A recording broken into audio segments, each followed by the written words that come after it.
you? Good. How you doing? Wow. Doing good, thank you. So this question's for both of you. Maybe Michael wants to start, but I'll how long start. Why not?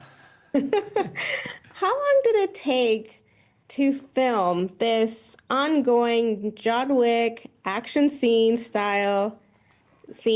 and would you both sign up again? Well, it took 3 days of like just shooting that, and then we stayed in that house shooting, more dialogue-driven scenes.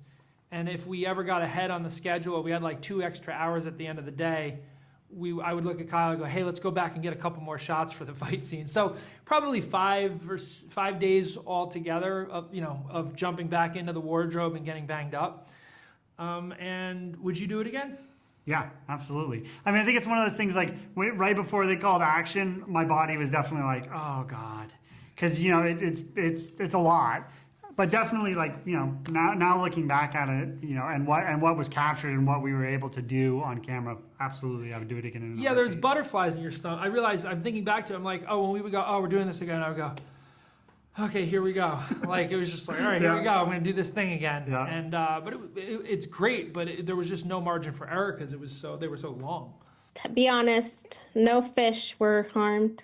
No, That's right. We used fake fish. Fake fish. There was fake bags of goldfish. Tell me, Michael, about those long shots, besides that one, but the ones that are like long shots that you took and your purpose of using them. Well, I think when you don't cut the camera, you know that something's happening in front of you.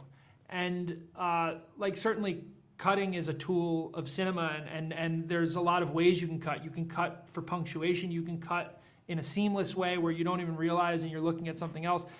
For me, especially with this as a comedy, we talked a lot about what the perspective is coming into the scene and during the scene, and if it evolves and if it shifts.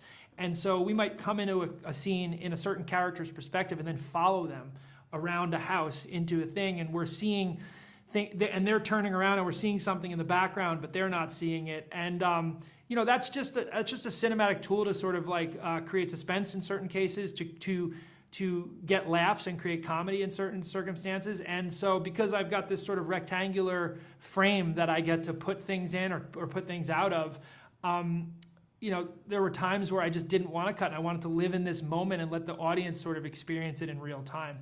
But it would have to go scene by scene because each reason for doing it is sort of different. And real quick, Kyle, would you do the roller coaster again on camera? Oh, I'm going to go do it later just for myself.